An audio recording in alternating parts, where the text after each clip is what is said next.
नमस्कार मैं दोस्तों, स्वागत है हमारे YouTube channel NPS study centre में। तो हमने कहाँ तक देखा था पिछले क्वेश्चन को जो है हमने 400 क्वेश्चन तक देख चुका था।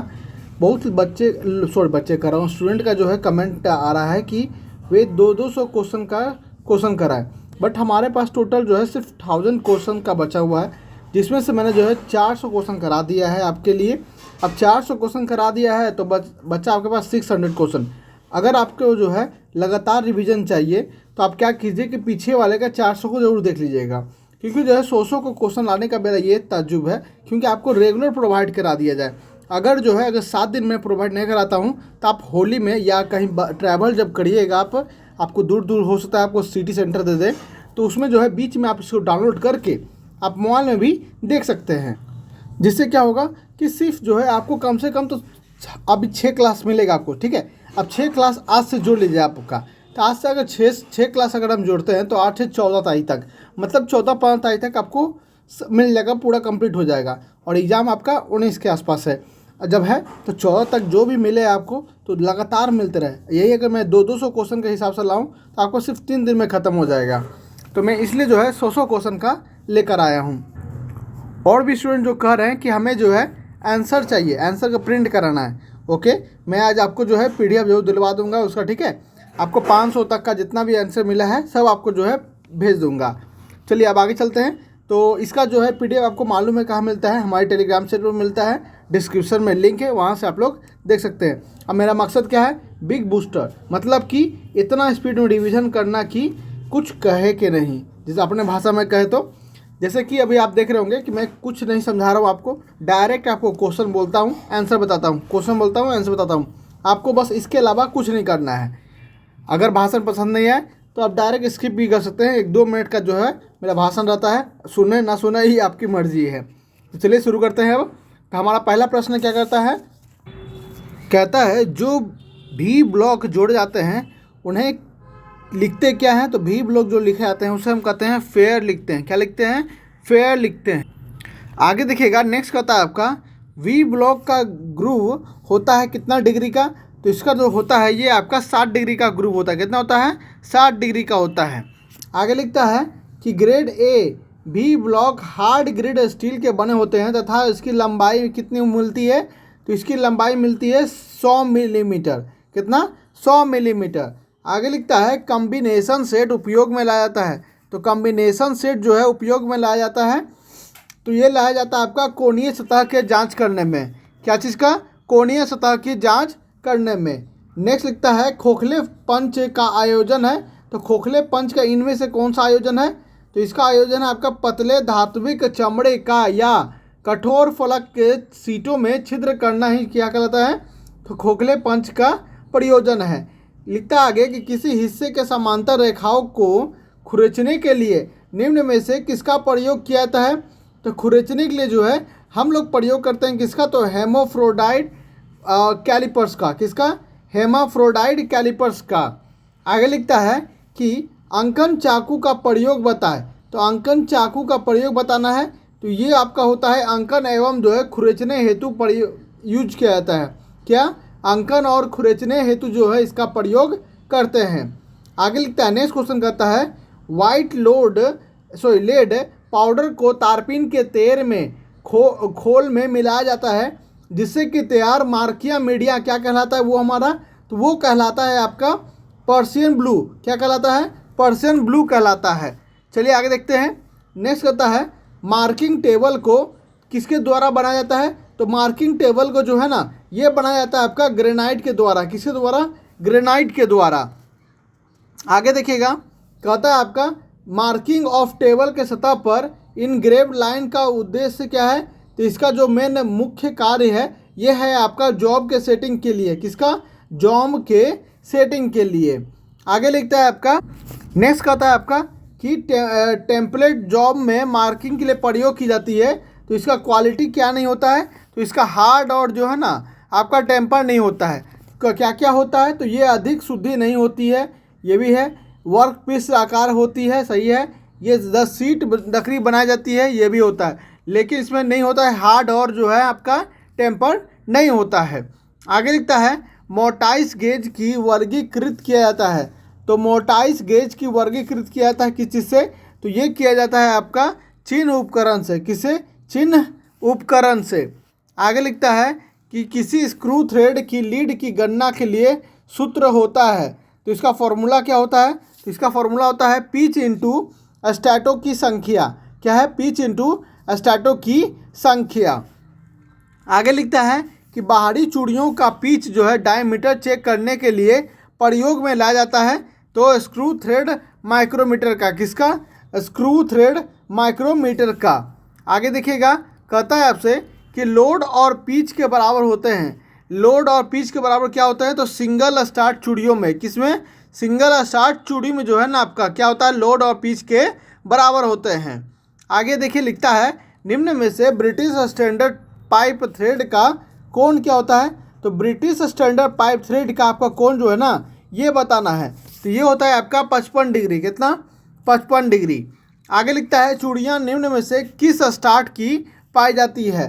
तो चूड़ियाँ जो है माफ़ कीजिएगा, तो ये की जाती है आपकी single start thread, double start thread और मल्टी स्टार्ट थ्रेड। ये मतलब ये तीनों में। आगे बढ़ते हैं। आगे लिखता है आपका कि स्क्रू थ्रेड के दोनों साइड ऊपर जिस पॉइंट पर मिलती है वह पॉइंट क्या कहलाता है? ये आपसे पूछा जा रहा है। तो स्क्रू थ्रेड के दोनों साइड ऊपर जो जिस पॉइंट पर मिलती है उसे हम लोग क्या कहते हैं? तो उसे हम लोग कहते हैं क्रेस्ट कहते हैं। क्या कहते हैं? क्रेस्ट कहते हैं। आगे लिखता है कि निम्न में से प्लेन वाशर की कार्य क्या है? तो प्लेन वाशर के जो कार्य है वो क्या है? तो वो है फोर्स को अधिक क्षेत्र में जो है विभाजित करना ही इसका जो है काम होता है। आगे लिखता है कि लॉक वॉशर निम्न में से प्रयोग किया जाता है। तो लॉक वॉशर जो है किसका प्रयोग किया जाता है? चलिए आगे देखते हैं। तो ये प्रयोग किया जाता है आपका नट को लॉक करने के लिए। किसका? नट को लॉक करने के लिए ही जो है इसका प्रयोग किया जाता है। आगे लिखता है कि नट बोल्ट में प्रयुक्त थ्रेड्स होता है। तो इसमें जो थ्रेड्स होता है वो होता है आपका वी थ्रेड्स। क्या होता है? We threads. आगे लिखता है एक चक्कर में स्क्रू थ्रेड अक्ष के समांतर जितनी दूरी तय करती है वह दूरी जो है क्या कहलाती है? तो वह दूरी कहलाती है आपकी थ्रेड की लीड। क्या? थ्रेड की लीड कहलाती है। 3 स्टार्ट वाली थ्रेड का पिच जो है ज्ञात करना है। इसके लिए जो है लीड को कितने से भाग देंगे? तो इसको जो है ना अगर 3 थ्रेड बनाना है तो इसको जो है हम कितने से भाग दे सकते हैं? तो इसको भाग देंगे 3 से ही। किससे? 3 से ही करेंगे तभी तो सिंगल सिंगल आएगा ना। आगे चलते हैं। दिखता है थ्रेडेड असेंबली में मेल और फीमेल थ्रेडों के बीच के संपर्क स्थल को हम लोग क्या कहते हैं? तो उसे हम लोग कहते हैं फ्लैंक्स कहते हैं। क्या कहते हैं? फ्लैंक्स कहते हैं। आगे देखिएगा, कहता है निम्न में से किसके आधार पर नट की डायमेंशनिंग व्यक्त की जाती है? तो इसकी जो डायमेंशन है जो है यह व्यक्त किया जाता है आपका वोल्ट के नॉमिनल डायमीटर से। वोल्ट का नॉमिनल डायमीटर से। आगे लिखता है कि परमानेंट फास्टनिंग का उदाहरण कौन सा है? तो परमानेंट फास्टनिंग का उदाहरण कौन सा है? तो ये उदाहरण आपका होता है कौन सा? तो वेल्डिंग होता है। कौन सा होता है? वेल्डिंग होता है। आगे देखिएगा, कहता है बीए स्क्रू थ्रेड की गहराई कितनी होती है? तो बीए स्क्रू थ्रेड की गहराई जो होती है वो होती है आपकी 0.6 पी। कितना? 0.6 पी होती है। आगे देखिएगा, कहता है मैकेनिकल जैक पर जो होता है किस थ्रेड का प्रयोग किया जाता है? तो किस थ्रेड का प्रयोग करते हैं? तो स्क्वायर थ्रेड का। कैसा? स्क्वायर थ्रेड का। आगे लिखता है एक प्रिसीजन इंस्ट्रूमेंट के द्वारा एक एक्सटर्नल स्क्रू थ्रेड का प्रत्यक्ष क्या नहीं मापा जा सकता है? तो ये पूछा जा रहा है क्या नहीं मापा जा सकता है। तो क्या मापा जा सकता है ये आपको पता होना चाहिए। क्रेस्ट की चौड़ाई मापी जा सकती है, माइनर डायमीटर भी मापी जा सकती है, मेजर डायमीटर भी मापी जा सकती है, बट पिच डायमीटर जो है ना ये मापी नहीं जाती है। आगे लिखता है आपका कि निम्न में से किस कारण से नटों के नीचे स्प्रिंग वाशरों का प्रयोग किया जाता है? ताकि जो झटका लगता है उस झटके से जो है ना इसकी जो है ना वो मतलब कि नट खुले ना, इसके कारण से जो है हम लोग जो है लगाते हैं। जैसे मान लीजिए आप देखते होंगे कि कहीं कोई स्क्रू लगाना है, स्क्रू का बाद इसका ये भाग होता है, लेकिन हम लोग जो है इसके अंदर पहले डाल मतलब यहाँ पर छेद है आपका, इस छेद से पहले हम लोग एक बड़ा सा डालते हैं जिसमें छोटा सा छेद हो, जिसकी एक काटी आराम से इसमें स्क्रू जो है घुस जाए और ये जो बासर का काम करता है। तो ये कौन सा है? कंपन के कारण जो नट जो है ना होते हैं ना, तो ढीला होने से बचाने के लिए इसका जो है उपयोग करते हैं। आगे लिखता है रिवेटिंग के बाद दो सीटों के बीच के गैप दोष के कारण दिखाई देता है, तो वो कौन सा होता है? तो वो होता है आपका ड्रिल किया हुआ सुराख ओवर साइज होना और रिवेट सेट का सही प्रयोग जो है ना करना। आगे देखिएगा, आगे लिखता है आपका कि सॉफ्ट सोल्डरिंग के लिए उचित तापक्रम क्या होता है? तो सॉफ्ट सोल्डरिंग के लिए उचित तापक्रम जो होता है वो होता है आपका कितना? तो 450 डिग्री सेल्सियस से कम। कितना? तो 450 डिग्री से कम होता है। आगे देखते हैं, आगे कहता है निम्न में से तापमान पर ब्रीजिंग की जाती है, तो कितने तापमान पर? तो ये की जाती है आपकी 450 डिग्री सेल्सियस से अधिक पर। कितना? 450 डिग्री सेल्सियस से अधिक पर। नेक्स्ट कहता है कि इंजीनियरिंग उद्योग में सबसे अधिक प्रयोग होने वाला अस्थायी बंधक निम्न में से कौन सा है? तो अस्थायी बंधक इनमें से कौन सा है? तो ये है आपका वोल्ट। क्या है? वोल्ट है। आगे लिखता है कि अस्थायी जोड़ बनाने हेतु वोल्ट का जो है स्थान पर जो है किसका प्रयोग किया जा सकता है? तो हम लोग जो है इसका प्रयोग किया सकते हैं तो स्क्रू का। किसका? स्क्रू का। नेक्स्ट है शोल्डर स्क्रू का प्रयोग किया जाता है, तो शोल्डर स्क्रू का जो है प्रयोग किया जाता है, तो ये किया जाता है आपका अस्थायी रूप से। किस तरह का? अस्थायी रूप से किया जाता है।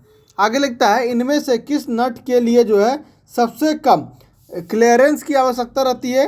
तो सबसे कम क्लियरेंस की आवश्यकता होती है वो होती है आपका हैंगसॉ नगल नट। किसमें? हैंगसॉग नल नट में। आगे देखिएगा, कहता है कि पिच डायमीटर कितना होता है? तो पिच का जो डायमीटर होता है वो होता है आपका कितना? तो चूड़ी के पिच के आधा। कितना? चूड़ी के पिच का जो है आधा होता है। आगे लिखता है घंट रेस थ्रेड कितने प्रकार में होते हैं? तो ये घंट रेस थ्रेड जो होता है ये होता है आपके कितने प्रकार के? तो 2 प्रकार के होते हैं। कितने प्रकार के? 2 प्रकार के। नेक्स्ट क्वेश्चन आपका क्या कहता है? तो नेक्स्ट क्वेश्चन कहता है आपका एक क्रमिक थ्रेड का प्रयोग किया जाता है किस चीज़ में? तो खरीदने में। किस चीज़ में? तो खरीद में जो है इसका प्रयोग करते हैं। किसका? एक क्रमिक थ्रेड का। आगे क्या है? तो आगे कहता है आपका कि हेक्सागोनल। क्या है? हेक्सागोनल नट को कितने कोण पर बेफर किया जाता है? तो हेक्सागोनल नट को जो है हम लोग कितने करते हैं? तो 30 डिग्री पे। कितना डिग्री पे? तो 30 डिग्री पे करते हैं। आगे लिखता है कि मैट्रिक थ्रेड में पिच को दर्शाया जाता है किस चीज़ में? तो मीट्रिक थ्रेड को जो है पिच में दर्शाया जाता है आपका, तो ये दर्शाया जाता है एमएम में। किस में? एमएम में। अभी तक आपने जितने भी क्वेश्चन देखा होगा, जहाँ भी देखा होगा वहाँ देखिएगा सिर्फ एमएम ही लिख रहा है, तो याद रखिएगा हर चीज़ में आपको एमएम लगाना, ना कि सीएम लगा देना, ना कि आपका एम लगाना है। ठीक है? मिलीमीटर कहते हैं तो एमएम ही लगाना है आपको। आगे चलिएगा, नेक्स्ट कहता है कि पिच डायमीटर चूड़ी का प्रभावित व्यास होता है, तो इसकी गणना क्या होती है? तो इसकी गणना होती है आपकी क्या? तो मेजर डाया माइनस सिंगल गहराई। क्या? मेजर डाया माइनस सिंगल गहराई। नेक्स्ट है मक्कल थ्रेड के क्रेस्ट व रूट अर्ध गोलाई में होते हैं, जिसका रेडियस क्या होता है? तो जिसका रेडियस आपका क्या होता है? तो रेडियस होता है आपका 1/4 इंटू पिच के बराबर। कितना? 1/4 इंटू पिच के बराबर होता है। आगे चलिएगा, नेक्स्ट आपका कहता है कि निम्नलिखित में से थ्रेडों में से किस थ्रेड का उपयोग जो है शक्ति संचरण हेतु जो है एक दिशा में किया जाता है? तो बट्रेस का। किसका? बट्रेस का। आगे लिखता है कि नकल थ्रेड का प्रयोग किया जाता है, तो नकल थ्रेड का प्रयोग किया जाता है आपका किस चीज़ में? तो रेलवे के कंपलिंग के लिए। किस चीज़ में? तो रेलवे के कंपलिंग के लिए। नेक्स्ट आपका कहता है क्या है? तो कहता है कि पाइप के जोड़ों में निम्नलिखित में से कौन सा थ्रेड का जो है हम लोग जो है प्रयोग करते हैं? तो हम लोग जो है इसका प्रयोग करते हैं किस चीज़ का? तो बीएसपी का। किसका? बीएसपी का। आगे लिखता है कि सेरल थ्रेड को क्या कहते हैं? तो सेरल थ्रेड को हम लोग जानते हैं क्या कहते हैं? तो हम लोग कहते हैं उसे अमेरिकन नेशनल थ्रेड कहते हैं। क्या कहते हैं? अमेरिकन नेशनल थ्रेड कहते हैं। आगे लिखता है कि ब्रिटिश चूड़ियाँ कौन कौन सी होती हैं? तो ब्रिटिश चूड़ियाँ जो होती है वो होती है आपकी कौन से? BSW, BSF, BSP और BA। ये सारे क्या हैं? आपकी ब्रिटिश चूड़ियाँ हैं। क्या है आपकी? तो ब्रिटिश चूड़ियाँ हैं आपकी ये सब। आगे लिखता है कि मोट्रिक चूड़ियाँ कौन सी होती है? तो मोट्रिक चूड़ियाँ होती है आपकी ISI। आपका क्या बोलते हैं? ISI थ्रेड होता है। क्या होता है? ISI थ्रेड होता है आपका। कौन सा होता है? ISI थ्रेड होता है आपका। अब आगे चलते हैं, नेक्स्ट कहता है थ्रेड के नीचे वाले भाग जहाँ दोनों साइड मिलती हैं वो क्या कहलाता है? जहाँ थ्रेड वाला जो नीचे भाग होती है, जहाँ मिलती है दोनों साइड, उसे हम लोग रूट कहते हैं। क्या कहते हैं? रूट कहते हैं।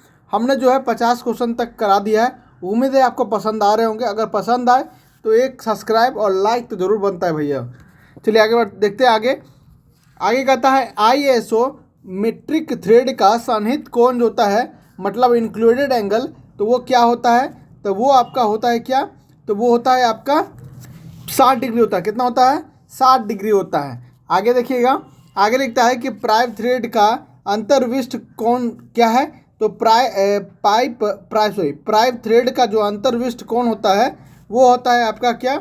तो वो होता है आपका 55 डिग्री का। कितना? 55 डिग्री का। कितना होता है? 55 डिग्री का। आगे लिखता है कि बट्रेस चूड़ियाँ का कोण कितना होता है? तो बट्रेस चूड़ियाँ का कोण होती है आपकी कितनी? तो वो होती है आपकी 45 डिग्री का। कितना? 45 डिग्री का। आगे लिखता है कि पंच चूड़ी में चूड़ी के ऊपरी सतह पर दो सन्निकट पार्श्व को जोड़ा गया है, उसे हम लोग क्या कहते हैं? तो उसे हम लोग क्या कहते हैं? तो क्रेस्ट कहते हैं। क्या कहते हैं? क्रेस्ट कहते हैं। आगे देखते हैं कि फ्रेंच गेज की चूड़ियाँ का अंतराल जो है 0.5 mm है। तो थिम्बल पर भागों की संख्या 25 है, तो पेंच गेज की जो है न्यूनतम गणना कितनी होगी? तो ये आपसे पूछा जा रहा है न्यूनतम गणना कौन सी होगी? तो ना तो आपका 0.2 होगा, ना 0.02 होगा, ना ही 0.002 mm होगी। इनमें से कोई नहीं होगा। आगे बढ़ते हैं। तो आगे आपका कहता है कि स्क्रू थ्रेड में दो साथ लगती चूड़ियों के केंद्र के बीच की दूरी को क्या कहते हैं? तो इनके बीच की दूरी को हम लोग जो है क्या कहते हैं? तो पिच कहते हैं। क्या कहते हैं? पिच कहते हैं। आगे लिखता है आपका कि स्क्रू थ्रेड का सबसे बड़ा व्यास क्या होता है? तो स्क्रू थ्रेड का सबसे बड़ा व्यास होता है आपका मेजर डायमीटर। क्या होता है? मेजर डायमीटर होता है। आगे लिखता है कि कौन सा फास्टनर अर्धस्थायी है? तो रिवेंटिंग, यही जो है आपका क्या है? तो ये अस्थायी है आपका। आगे लिखिएगा कि निम्नलिखित में से किसका उपयोग जो है रिवेटिंग प्रक्रिया में होने वाली हानि को रोकने के लिए रिवेट के हेड को सहारा देने के लिए किया जाता है? तो इसको किसा क्या करते हैं? तो इसको हम लोग जो है डॉली का सहारा के लिए यूज करते हैं। आगे लिखता है कि स्लिप्ड पिन को जो है किस प्रकार के लॉकिंग के लिए उपयोग किया जाता है? तो इसका जो उपयोग किया जाता है वो किया जाता है आपका कौन सा? क्रिस्टल का। किसका किया जाता है? क्रिस्टल नट का किया जाता है। किसका किया जाता है? क्रिस्टल नट का जो है हम लोग जो है इसका प्रयोग करते हैं। आगे लिखता है आपका कि जब केवल पुल्ली में हब में ग्रूव बना होता है तो वहाँ फिट की को हम लोग क्या कहते हैं? तो उसे हम लोग क्या कहते हैं? तो उसे हम लोग सैडर कहते हैं। क्या कहते हैं? सैडर कहते हैं। आगे लिखता है कि taper double pin standard pin taper में बनी होती है, तो इसका अनुपात जो होता है वो क्या होता है? तो इसका अनुपात आपको बताना है, तो वो होता है आपका 2:100 होता है। क्या होता है? 2:100 होता है। आगे लिखता है कि थ्रेड टेपर पिन का प्रयोग ऐसे पार्टी में किया जाता है जहां पार्टी में कंपन होता है, टेपर पिन निकाल ना सके, इसके लिए दो नट को जो है टाइट करते हैं। तो इसका दूसरा प्रयोग क्या है ये आपसे जो है पूछा जा रहा है। तो इसका दूसरा प्रयोग होता है कि ब्लाइंड होल से जो है पिन को बाहर निकालने के लिए जो है इसका प्रयोग किया जाता है। इसको जो है थोड़ा अच्छे से देखिएगा। चलिए आगे देखते हैं। नेक्स्ट क्वेश्चन आपसे क्या कहता है कि दो पार्टी के रिएक्टिंग की तरह जो है जोड़ने को क्रिया को हम लोग क्या कहते हैं? तो इस क्रिया को हम लोग कहते हैं पिनिंग कहते हैं। क्या कहते हैं? पिनिंग कहते हैं। नेक्स्ट है डबल पिन। एक क्या है? तो डबल पिन आपका क्या है? तो डबल पिन जो होता है ये है आपका अस्थाई फास्टनर है। क्या है? अस्थाई फास्टनर है। आगे लिखता है कि pull down pin straight dowel pin की तरह होती है। अंतर सिर्फ यह होता है उसमें कि तो क्या होता है? एक सिरे के केंद्र पर सुराख बना होता है। क्या होता है? एक सिरे के केंद्र पर जो है सुराख बना होता है। नेक्स्ट आपका क्या कहता है? तो नेक्स्ट कहता है आपसे कि एक मिनट, हाँ, नेक्स्ट कहता है आपका दो पार्टी को जोड़ने के लिए फास्टनर का प्रयोग किया जाता है। तो सोल्डरिंग का कौन सा प्रकार का होता है? फ्रास्ट होता है। तो ये अर्धस्थायी होता है। क्या होता है? अर्धस्थायी। आगे लिखता है आपका कि कप हेड बोल्ट का दूसरा नाम क्या है? तो कप हेड बोल्ट का दूसरा नाम है राउंड हैट बोल्ट। क्या? राउंड हैट बोल्ट, जो कि इसका दूसरा नाम।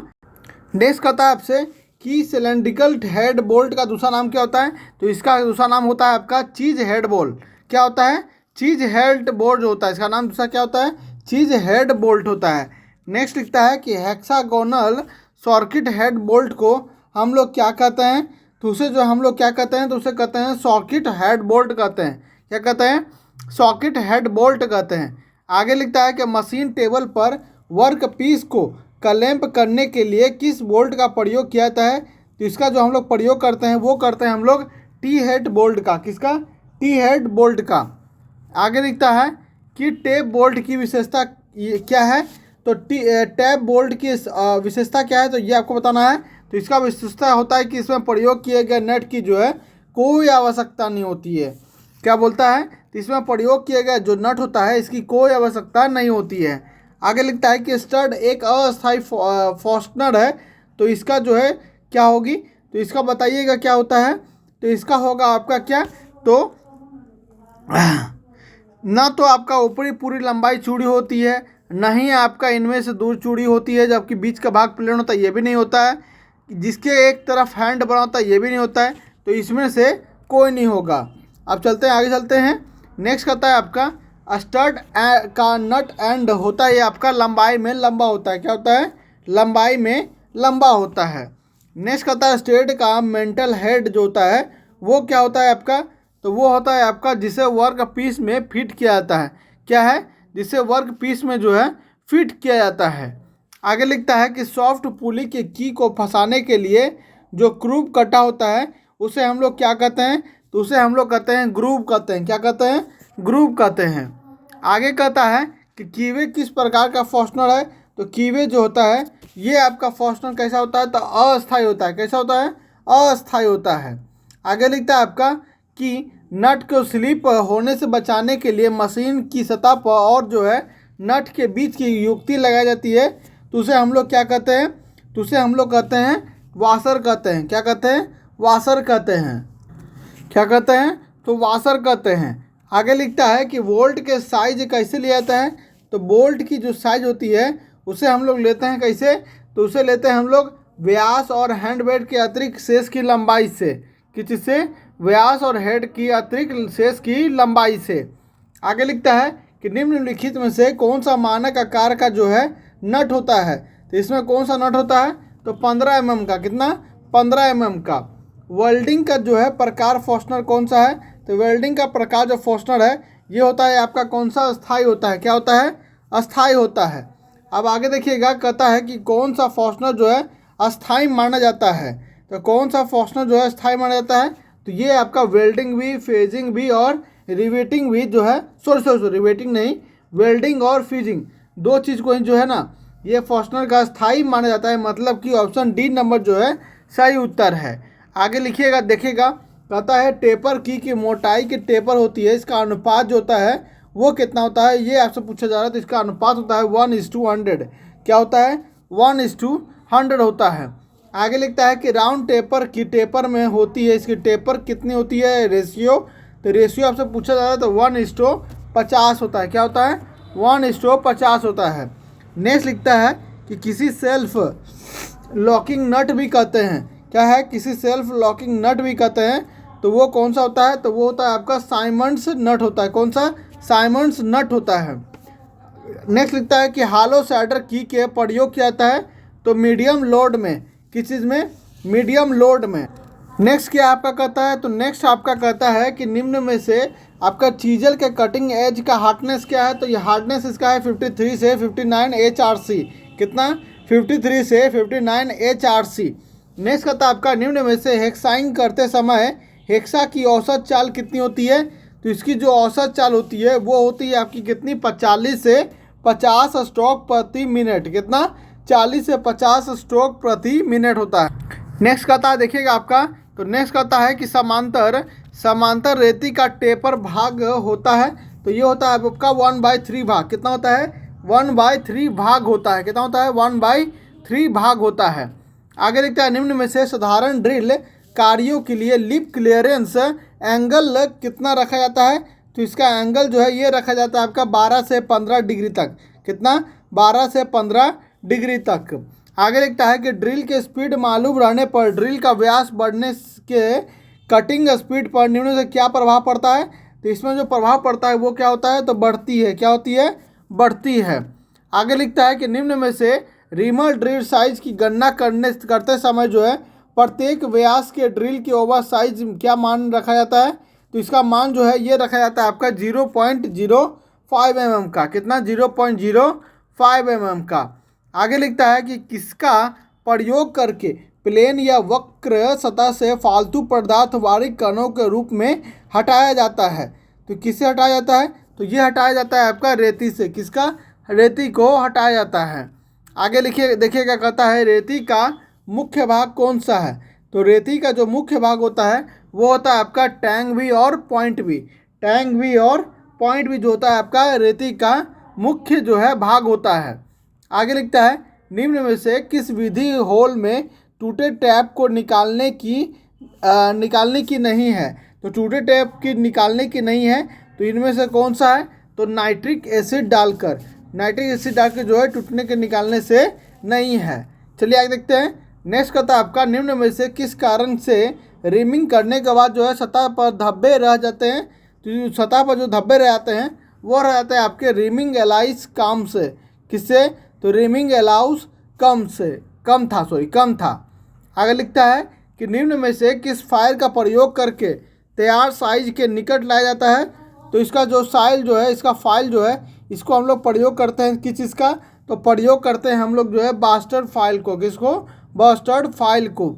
आगे लिखता है किस फाइल का प्रयोग करके जो है कार्य खंड का फाइनल जो है साइज तैयार किया जाता है? तो ये तैयार किया जाता है आपका डंड स्मूथ फाइल से। किससे? डंड स्मूथ फाइल से। आगे लिखता है और लास्ट आपका है, कहता है निम्न में से ड्रिलिंग टूल्स का मुख्य कार्य कौन सा है? तो इसका मुख्य कार्य कौन सा होता है? जॉब में वृत्ताकार जो है ना सुराख करना। क्या है? वृत्ताकार में, जॉब में जो है वृत्ताकार जो है सुराख करना ही इसका जो है मुख्य काम है। तो आज हम लोग यहीं तक रह देते हैं। 500 क्वेश्चन तक मैंने करा दिया, 5000 हो गया, 500 क्वेश्चन तक करा दिया। नेक्स्ट आपका कल से 501 से चलेगा आपका। मैं आपको रेगुलर 100 क्वेश्चन का दे रहा हूँ फर्स्ट डिवीज़न। उम्मीद है आपको बहुत ही पसंद आ रहे होंगे। अगर पसंद आ जाए तो एक लाइक, सब्सक्राइब, कमेंट और शेयर बनना तो ज़रूरी है भाई लोग। अगर ना बनेगा तो कैसे काम चलेगी? तो इसका बनना भी बहुत ज़रूरी है। तो मिलते हैं नेक्स्ट वीडियो में। टाटा, बाय बाय, राधे राधे, धन्यवाद।